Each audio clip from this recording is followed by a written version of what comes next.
ورحمۃ اللہ وبرکاتہ۔ الحمد للہ رب العالمین والصلاة والسلام علی رسولہ الکریم وعلی آلہ وصحبہ ومن سار علی نہجہ الی یوم الدین وسلم تسلیما کثیرا، اما بعد۔ ہمارا درس سورۃ الحجرات میں چل رہا ہے۔ سابقہ درس میں ہم نے آیت نمبر 12 کا کچھ حصہ لیا تھا۔ اعوذ باللہ من الشیطان الرجیم، یا ایہا الذین آمنوا اجتنبوا کثیرا من الظن، اے وہ لوگوں جو ایمان لائے ہو، اجتنبوا اجتناب کرو، بچو، کثیرا من الظن بہت سے گمانوں سے، ان بعض الظن اثم کیونکہ بعض گمان گناہ ہوتے ہیں۔ اس موضوع پر ہماری بات ہوئی تھی کہ گمان کیا ہوتا ہے، کہ بغیر کسی دلیل کے کسی چیز پر یقین کر لینا، بغیر کسی وجہ کے ایسے ہی دل میں کوئی خیال پیدا کر لینا، تو یہ وہ گمان ہے کہ جو اکثر اوقات جھوٹا ہوتا ہے، غلط ہوتا ہے۔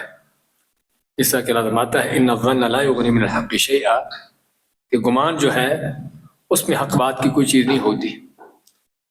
تو یہاں پر بیان ہوا تھا کہ ایک تو گمان یہ ہوتا ہے کہ جو بغیر کسی دلیل کے ہی کوئی خیال پیدا کر لینا، اور دوسرا لوگوں کے بارے میں اور اللہ کے بارے میں گمان کا حکم کیا ہے۔ بیان ہوا تھا کہ گمان کی 4 قسمیں ہیں۔ 2 وہ قسمیں جو اچھے گمان کی ہیں، ایک جو ضروری ہے، فرض ہے، اللہ تعالیٰ کے بارے میں ہمیشہ اچھا گمان ہو، اگرچہ ظاہراً کوئی تکلیف ہو، نقصان بھی نظر آتا ہو، تب بھی اللہ سے اچھی امید ہو کہ اس تکلیف یا اس نقصان کے پیچھے ہی اللہ نے کوئی فائدہ رکھا ہوگا۔ اور اسی طرح اللہ کے نیک بندوں کے ساتھ ہمیشہ اچھا گمان رکھنا فرض ہے۔ اور اچھے گمان کی دوسری قسم جو جائز ہے، کہ جو ہماری عام لوگوں کے ساتھ ڈیلنگ ہوتی ہے، وہ اچھے گمان ہی کی بنیاد پر ہونی چاہیے، ورنہ اگر اچھا گمان نہیں کرے گا تو ہر ایک سے ڈیلنگ کرتے ہوئے پریشانی میں ہوگا کہ پتہ نہیں کیا کرے گا۔ اس لیے انسان کو اصل تو یہ ہے کہ جب تک کوئی آدمی شر پسند نہیں ہے تو اس کے ساتھ گمان اچھا رکھنا چاہیے۔ اور اس کے بعد برا گمان ہے، جس کی 2 قسمیں ہیں۔ وہ برا گمان جو جائز ہے، اور وہ برا گمان جو گناہ اور ناجائز ہے۔ برا گمان جو جائز ہے وہ کیا ہے، کہ کسی شر پسند، کسی غلط آدمی کے بارے میں جس کا پتہ ہے کہ آدمی دھوکے باز ہے، جھوٹا آدمی ہے، اسی کو ڈیلنگ کرتے ہوئے آدمی گمان رکھے کوئی غلط کام کرے گا۔ ہاں جائز ہے، آپ کا حق ہے، کیونکہ آدمی شر پسند ہے، غلط آدمی ہے۔ اگر اس کے بارے میں اچھا گمان رکھو گے تو دھوکہ کھاؤ گے، نقصان اٹھاؤ گے۔ اور دوسرا جو برا گمان جو ناجائز بلکہ گناہ ہے، وہ کیا ہے، جو اس سے ہٹ کر کہ کسی عام آدمی کے بارے میں جس کا شر، اس کی برائی یا اس کا جھوٹ واضح نہیں ہے، اس کے بارے میں برا گمان رکھنا، اور اس سے مزید آگے بڑھ کر کے نیک لوگوں کے بارے میں برا گمان رکھنا، ہاں یہ ہے جس کے بارے میں فرماتا ہے کہ گناہ ہے۔ اس پر ہماری بات ہوئی تھی کہ گمان کا تعلق دل کے ساتھ ہوتا ہے، اور عموماً آدمی جس طرح کا خود ہوتا ہے ایسے ہی دوسروں کو بھی تصور کرتا ہے۔ جس طرح کہ غزالی رحمۃ اللہ علیہ کے بارے میں کہا تھا ہم نے، انہوں نے کہا کہ جس کا دل خود کا صاف ہو وہ اوروں کو بھی اسی نظر سے دیکھتا ہے، اور جس کے دل میں خود کے اندر، اس کے دل کے اندر قدورتیں ہوں، غلاظتیں ہوں، اس کو دوسرے بھی ایسے نظر آتے ہیں۔ اس کا معنی یہ ہے کہ جو دوسروں کے بارے میں بدگمانی کرتا ہے، اس بات کی دلیل ہے کہ اس کا اپنا دل صاف نہیں ہے۔ اس لیے دلوں کو صاف کرنے کی بڑی ضرورت ہے۔ قیامت کے دن جنت پہ وہی جائیں گے کہ جن کے دل صاف ہوں گے۔ اس کے بعد مایا ولا تجسسوا، اس آیت میں دوسری ہمیں جو تعلیم دی گئی وہ کیا ہے، ولا تجسسوا، کہ جاسوسی نہ کرو۔ جاسوسی نہ کرنے کا معنی، ہم جاسوسی کا لفظ جانتے ہیں کہ جو انٹیلیجنس ہوتی ہے، اب وہ بھی ہوتی ہے ملک کی سطح پر، وہ بھی جاسوسی ہوتی ہے، لیکن اس سے زیادہ جو بدتر جاسوسی ہے وہ ہے ایک دوسرے کی ٹوہ لگانا، ایک دوسرے کے عیب تلاش کرنا، ان کے رازوں کو ڈھونڈنا۔ اور یہ اس کا تعلق پہلے چیز کے ساتھ ہی ہے۔ جب دل میں بدگمانی پیدا ہوتی ہے نا کہ وہ فلاں آدمی برا ہے، شیطان نے پہلے دل میں یہ ڈالا، اب برا ہے تو اس کی برائیاں پھر تلاش کرو، سمجھے نا۔ اس کا اگلا سٹیپ یہ ہوتا ہے کہ جب آدمی کسی کے بارے میں بدگمانی کرتا ہے، برا خیال کرتا ہے، تو پھر شیطان اس کو اس کے عیب ڈھونڈنے پر، اس کے راز تلاش کرنے پر لگا دیتا ہے کہ اس کے عیب ڈھونڈو، اس کے اندر کیا ہے۔ تو لوگوں کے عیب ڈھونڈنا بہت بڑا جرم ہے، حقیقت میں گناہ ہے۔ کس لیے کہ ہر انسان اس کی خاص چیزیں ہوتی ہیں جو اسی کے ساتھ ہیں، اور کوئی بھی انسان حقیقت میں ہر لحاظ سے نیک پاک نہیں ہوتا، کتنا بھی آدمی اچھا کیوں نہ ہو، اس کے اندر کہیں نہ کہیں کوئی نہ کوئی چیز ہوتی ہے۔ تو جب آپ لوگوں کے عیب ڈھونڈو گے، ان کے راز تلاش کرو گے، ان کی خفیہ چیزوں کے پیچھے پڑو گے، تو اس کا نتیجہ کیا ہوگا کہ یقینی طور پر آپ کے سامنے دوسروں کی غلط چیزیں آئیں گی، ان کی غلط باتیں آپ کے سامنے آئیں گی۔ تو غلط چیزیں جب آپ کے سامنے آئیں گی تو پھر کیا ہوگا کہ جن کے بارے میں آپ کا اچھا خیال تھا، اچھا ذہن تھا، وہ ذہن خراب ہو جائے گا کہ میں تو اس کو اچھا سمجھتا تھا، یہ تو ایسا ہے۔ اور یہ حقیقت ہے۔ عربی کے شاعر کا کہنا ہے کفا بالمرء نبلا ان تعد معایبہ، کہ کسی آدمی کے عمدہ اچھا ہونے کے اتنا ہی کافی ہے کہ اس کے عیب گنے جائیں، اس کے عیب گنے جا سکیں، کسی کے اچھا ہونے کی یہ دلیل ہے۔ معنی کیا ہے کہ اکثر لوگوں کے عیب اتنے ہوتے ہیں کہ جو انگنت ہوتے ہیں، جس کا شمار ہی کوئی نہیں، پتہ ہی نہیں کتنے ہیں، اور حقیقت میں یہی ہے انسان۔ اس لیے پہلی بات تو یہ ہے کہ اسلام نے اس اجازت نہیں دی ہم کو کہ ہم دوسروں کے رازوں کے پیچھے پڑیں، ان کے عیب تلاش کریں، ان کے راز ڈھونڈیں۔ ہر انسان کا اپنا معاملہ ہے، وہ اپنے جو ذاتی معاملہ اللہ تعالیٰ کے ہاں وہ اپنا حساب خود دے گا۔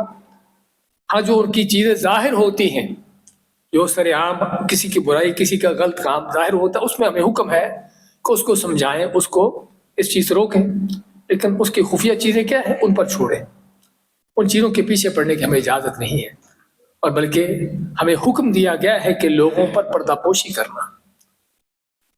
آپ مانتے ہیں کہ جو لوگوں کے عیبوں پر پردہ پوشی کرتا ہے، ان کے عیبوں کو چھپاتا ہے، اللہ اس کے عیبوں کو چھپاتا ہے، اور جو لوگوں کے راز ڈھونڈتا ہے، ان کے عیبوں کو ظاہر کرتا ہے، تو اللہ تعالیٰ پھر اس کے پیچھے دوسروں کو لگا دیتا ہے کہ جو گھر کے اس کے عیب ہیں، اس کے گھر کے راز بھی پھر فاش ہوتے ہیں۔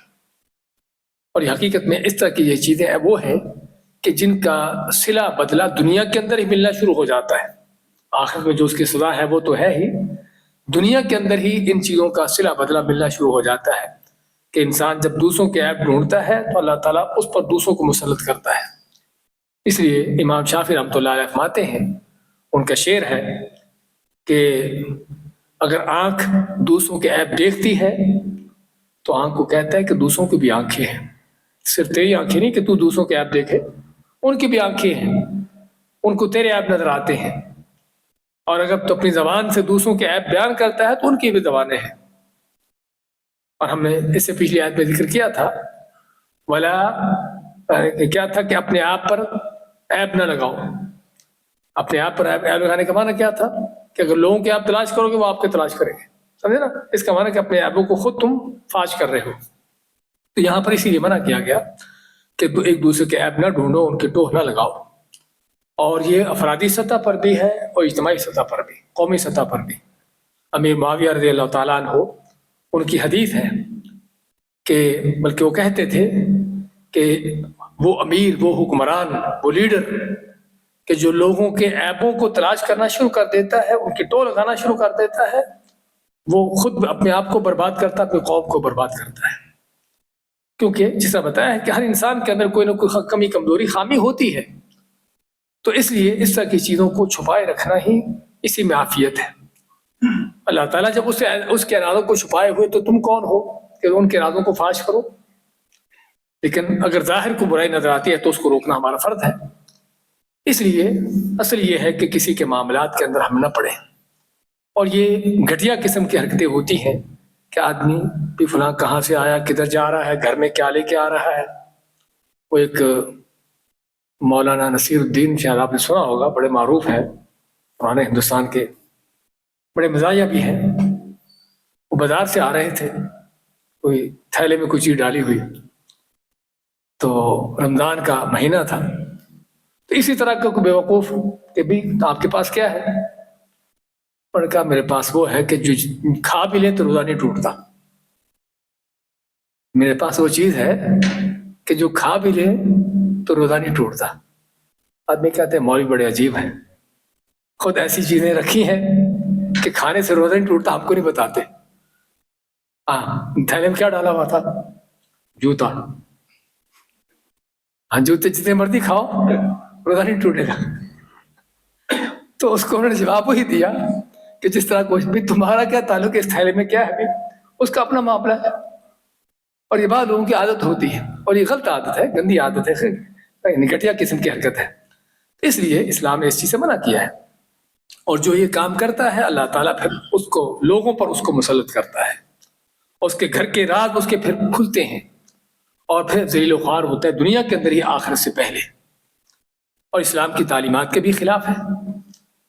لیکن اسی جاسوسی کے اندر کچھ جائز بھی ہے. نبی کریم صلی اللہ علیہ وسلم آپ کے جاسوس تھے. کس کے خلاف؟ دشمن کے خلاف, کافروں کے خلاف. امام بخاری رحمۃ اللہ علیہ باب باندھا باب الجاسوس کے نام سے, اس میں حدیثیں ذکر کی ہیں کہ نبی کریم صلی اللہ علیہ وسلم کے باقاعدہ لوگ رکھے ہوئے تھے کہ دشمن کے اوپر نظر رکھنا, کافروں کے اوپر نظر رکھنا یہ ضرورت ہے. اگر نہیں رکھیں گے تو پھر نقصان اٹھائیں گے, اچانک کوئی آپ کا نقصان کرے گا. اس طرح سے شرپسند قسم کے لوگ معاشرے کے اندر, جو غدار قسم کے لوگ ہوتے ہیں ان پر نظر رکھنا حکومت کا فرض ہے, اس طرح کے کام کرنا. لیکن اس سے بڑھ کر ہر آدمی کو ٹوتے پھرنا, چاہے آدمی بڑا بظاہر اچھا بھی ہو, ہاں یہ غلط ہے, چاہے حکومت کی سطح پر ہو یا افراد کی سطح پر ہو. اسلام اس کی اجازت نہیں دیتا. جس طرح بھی ہم نے امیر معاویہ ان کا قول ذکر کیا ہے کہ اگر کوئی یہ کام حکمران یہ کام کرتا ہے تو اس کا مطلب کہ اپنی قوم کو برباد کر رہا ہے, خود اپنے آپ کو برباد کر رہا ہے. اور یہ چیز حقیقت میں آج ہمارے بہت سے ملکوں میں عام ہو چکی ہے کہ ایسے ہی لوگوں کے ان کے رات ان کے ایپ ٹو ان کے لگائے پھرنا, اور پھر بلا وجہ چھوٹے موٹے معاملات پر جو ہے طرح طرح کے جو ہے مقدمات اور اس طرح کی چیزیں کرنا حقیقت میں بہت بڑے جرم ہے. تو بات کر رہے تھے کہ جہاں پر ضرورت ہے یہ جاسوسی کی جا سکتی ہے, تو لگائی جا سکتی ہے. ایک تو جیسا بتایا حکومت کی سطح پر دشمن پر نظر رکھنا, شرپسند قسم کے جو غدار قسم کے لوگ ہیں ان پر نظر رکھنا تاکہ کوئی اچانک نقصان نہ کر دے.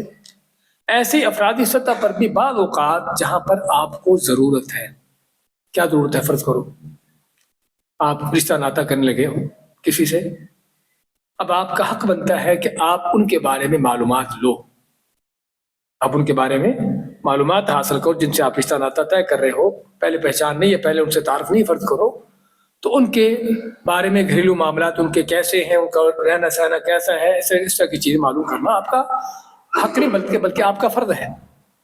اور بہت سے حالات میں جو رشتے ناطے نہیں چلتے, خراب ہوتے ہیں, اس کی وجہ یہ ہوتی ہے کہ ظاہراً دیکھا بہت اچھا نظر آیا اور اندر کے حالات کچھ اور تھے, اور پھر آگے معاملات خراب ہوتے ہیں. اس لیے یہاں پر ایک معقول حد تک بغیر کسی شک و شبہات میں پڑے, بغیر جو ہے ان کے رازوں کو آگے فاش کیے, ہاں اگر کوئی غلط چیز نظر آتی ہے تو ٹھیک ہے, آپ کو اچھی نہیں لگی ٹھیک ہے, معاملہ ختم کر دو, لیکن آگے نہ بتاؤ, آگے ان کو پھیلاؤ نہیں کہ کیا ہو رہا ہو کیا نہیں ہو رہا, سمجھے نا. اس لیے اسی طرح آپ کسی کے ساتھ بزنس کرنا چاہتے ہو, مقصد میرا یہ ہے کہ آپ کا اگر کسی کے ساتھ کوئی معاملہ ہے کہ جس میں آپ کی ضرورت ہے ایک حد تک اس کے معاملات کو جاننے کی, تاکہ آپ اس کے ساتھ ایک اعتماد کے ساتھ چل سکیں, تو اس حد تک آپ کا حق بنتا ہے اس میں معلومات لینا, اور معلومات بھی وہ لینا جو اس آپ کی فیلڈ سے تعلق رکھتی ہو. یعنی فرض کرو جس طرح رشتے ناطے کی بات کی ہے, تو گھریلو معاملات کے آپ حالات معلوم کریے کہ ان کے گھریلو معاملات کیسے ہیں, کیونکہ یہاں پر رشتے ناطے کا معاملہ ہے اس کا تعلق اس سے ہے, باقی ان کے بزنس کیسے ہے وہ اس کا آپ سے تعلق نہیں, سمجھے نا. تو یہ آپ بزنس کرنا چاہتے ہو, آپ اس لائن میں اس کے متعلق معلومات لو کہ ان کے معاملات کیسے ہیں, باقی ان کے گھریلو معاملات جو بھی ہوں آپ کا ان کے سوق کو تعلق نہیں ہے, کیا بزنس کر رہے ہو. کہنے کا مقصد یہ ہے کہ اس میں بھی افرادی سطح پر بھی بعض اوقات کسی لوگوں کے دوسرے لوگوں کے بعد چیزوں کو معلوم کرنا کہ جس کی ضرورت ہو ایسا کیا جا سکتا ہے. اور خود نبی کریم صلی اللہ علیہ وسلم بعض اوقات خود بھی کرتے اور صحابہ کرام کو بھی اس کی تعلیم دیتے جہاں پر ضرورت ہوتی, لیکن بلا وجہ بلا ضرورت لوگوں کے پیچھے پڑنا اس بالکل غلط بات ہے. اور اس کا نقصان کیا ہوتا ہے کہ کوئی نہ کوئی کسی کی خامی عیب نظر آتا ہے تو آدمی کا دل اس کے بارے میں کھٹا ہوتا ہے. اس لیے انسان کا فرض بنتا ہے کہ اپنے دل کو صاف رکھنے کے لیے, جس طرح صاحب کا درس میں ذکر کیا تھا, خود بھی اس سے اپنا بچاؤ کرے اور ایسے لوگوں کے ساتھ بھی رہن سہن نہ رکھے کہ جو اس کا دل جو ہے دوسروں کے بارے میں خراب کرے. تو دوسری تعلیم یہ دی گئی ولا تجسسوا، اور نہ ہی ٹوہ لگاؤ، نہ ٹوہ لگاؤ. اور تیسری کیا ہے ولا یغتب بعضکم بعضا. پہلا کام بدگمانی کے وجہ سے دوسروں کے ٹوہ لگانا، ان کے راز تلاش کرنا. اب جب راز کو ملا تو پھر کیا کرنا؟ اس راز کو آگے پھیلانا. یہ کیا ہوتا ہے؟ پھر غیبتیں. جہاں بیٹھا اٹھا فلاں کے اندر یہ ہے، فلاں کے اندر وہ ہوگا، اس کے اندر بھی اس کے اندر خامی ہوگی. تو غیبت کیا ہوتی ہے؟ نبی صلی اللہ علیہ وسلم نے فرمایا کہ تدرون ما الغیبہ، جانتے ہو کہ غیبت کیا ہے؟ آپ آتے ہیں کہ ذکر کا اخاک بما یکرہ، کہ اپنے بھائی کی ایسی چیز کا ذکر کرنا کہ جو اس کو ناپسند ہو. اپنے کسی بھائی کی ایسی بات کا ذکر کرنا جو اس کو ناپسند ہو. اگر صحابہ پوچھتے ہیں اگرچہ اس کے اندر وہ خامی خرابی ہو بھی، اب آتے ہیں ہاں اگر اس کے اندر وہ خامی خرابی ہو بھی تب بھی اس کی پیٹھ پیچھے اس کی غیر موجودگی میں اس کی اس خامی کا بیان کرنا، یہ ہے غیبت. اگر اس کے اندر وہ چیز نہیں ہے تو پھر تو بہتان ہے، پھر تو الزام ہے، بہتان ہے، پھر تو اس سے بڑھ کر ہے. لیکن ایک آدمی کے اندر کوئی کمی ہے، کمزوری ہے، کوئی عیب ہے، واقعی اس کے اندر کوئی چیز پائی جاتی ہے، تو اصل فرض ہم نے کیا سابقہ حدیث میں ذکر کیا تھا کہ انسان مسلمان دوسرے مسلمان کے لیے کیا ہے؟ آئینہ ہے. آئینے کا کام یہ ہوتا ہے کہ آپ اس کے سامنے کھڑے ہو، آپ کے چہرے پر کوئی داغ دھبا ہے آپ کو ہی کیوں دکھائے گا، دوسروں کو نہیں دکھائے گا. خاموشی کے ساتھ دکھائے گا، شور نہیں مچائے گا، کوئی تان و تشنیع نہیں کرے گا، جتنا ہے اتنا ہی دکھائے گا. سمجھے؟ ساری چیزیں آئینے کے اندر حقیقت میں بڑی باریک مثال ہے آپ صلی اللہ علیہ وسلم کی دی ہوئی. اس لیے یہاں پر بھی کسی کے اندر کوئی عیب ہے، کمزوری ہے، خامی ہے، کمی کمزوری ہے، تو حق یہ بنتا ہے کہ اس کی اصلاح کی جائے، اس کو بتایا جائے، اچھے طریقے سے اس کو سمجھایا جائے تاکہ وہ اپنی خامی کمی کمزوری کو دور کرے، نہ کہ دوسروں کو بتائی جائے. اور جتنی ہے اتنی بتائی جائے، اس کو سمجھانے کے انداز سے، سلجھانے کے انداز سے سب سے بات کی جائے. اصل یہ فرض بنتا ہے. تو لیکن بعض لوگ جسے بتایا ہے کہ غیبت یہاں بیٹھے فلاں کے اندر یہ ہے، فلاں کے اندر وہ ہے، تو غیبت ہر اس چیز کو کہتے ہیں کہ جو کسی کا عیب اس کی پیٹھ پیچھے بیان کرنا. اچھا بعض اوقات عیب نہیں ہوتا، بعض اوقات وہ غلط چیز نہیں ہوتی، وہ چیز صحیح ہوتی ہے، لیکن آدمی نہیں چاہتا کہ اس کی اس بات کو لوگوں کے اندر بیان کیا جائے. ہوتی ایسی چیزیں، پرائیویسی ہوتی. فرض کرے میں کوئی بزنس کاروبار کرنا چاہتا ہوں اور چاہتا ہوں کہ ابھی فی الحال لوگوں کو پتہ نہ چلے، کہ لوگوں کی نظر بازی ہے، وہ ساری چیزیں ہوتی ہیں.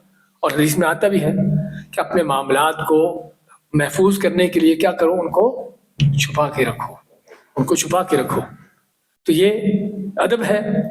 تو میں فرض کرو کوئی کاروبار بزنس کرنا چاہتا ہوں، میں نے کسی میں آپ کو بتا دیا میں یہ چیز کر رہا ہوں، لیکن یہ بات اپنے تک رکھیے. ہاں، اپنے تک رکھنے کا معنی کیا ہے کہ بات اگرچہ غلط نہیں ہے لیکن میں نہیں چاہتا کہ آگے لوگوں کو پتہ چلے. ٹھیک ہے، آگے جب بزنس چلے گا تو پتہ چل جائے گا، لیکن ابھی اس بات کو نہ پھیلایا جائے. اچھا، اپنے تک رکھنے کی بات جب میں نے کر دی تو آپ کے پاس وہ میری بات کیا ہے؟ امانت بن گئی، امانت بن گئی. بلکہ علماء یہ بھی کہتے ہیں کہ اگر فرض کرو میں آپ کے ساتھ کھڑا بات کر رہا ہوں اور میں نے ادھر ادھر دیکھا، کوئی دیکھ تو نہیں رہا، ہاں اتنا میرا کافی ہے. میرا ادھر ادھر دیکھنا کہ دوسری طرح کا آدمی دیکھتا نہیں رہا، سن تو نہیں رہا، میرا اتنا ہی کافی ہے آپ کو اشارہ کرنے کے لیے کہ یہ بات میرے اور آپ کے درمیان کیا ہے؟ راز ہے. سمجھے نا؟ اس لیے اب میری اس بات کو، اگرچہ بات وہ غلط نہیں ہوگی، صحیح ہوگی، لیکن اس بات کو آگے جا کر بتائیں گے. یہ بھی ذکر کا اخاک بما یکرہ، اس کے اندر آتا ہے کہ بھائی کی ایسی بات بیان کرنا جو اس کو ناپسند ہو، چاہے بات ظاہر اچھی بھی ہو، بری نہ بھی ہو، تب بھی. اللہ کل حال غیبت یہ ہے کہ کسی کی پیٹھ پیچھے اس کی یا تو غلط بات کو ذکر کرنا جو اس کے اندر موجود ہو، یا غلط بات نہ بھی ہو لیکن اس کو پسند نہ ہو کہ اس کی بات کا ذکر کیا جائے، اس کی پیٹھ پیچھے. یہ غیبت ہے. اچھا، اس غیبت کا جرم کیا ہے؟ علامات ایحب احدکم ان یاکل لحم اخیہ میتا فکرہتموہ، کیا تم میں سے کوئی چاہتا ہے کہ اپنے مردہ بھائی کا گوشت کھائے؟ فکرہتموہ، تم یقیناً اس کو ناپسند کرو گے، نہیں چاہو گے یہ کام ہو. تو جس طرح تم یہ نہیں چاہتے کہ مردہ انسان کا، دیکھیں پہلی بات تو مردار، چاہے وہ حیوان بھی کیوں نہ ہو، آدمی اس کا گوشت بھی نہیں کھاتا مردار، چاہے جائے کہ وہ انسان ہو، چاہے جائے کہ وہ بھائی ہو. یعنی جس کی مثال دی گئی ہے کہ مردہ بھائی کا گوشت کھانا، تو جس طرح یہ بڑی گھنونی چیز ہے، ناپسندیدہ چیز ہے، ایسے ہی کسی کی غیبت کرنا. اب یہاں پر ہم صرف آخری بات کہہ کے بات ختم کریں گے کہ غیبت میں اور مردہ آدمی کا گوشت کھانے میں کیا مناسبت ہے, کیا اٹیچمنٹ ہے.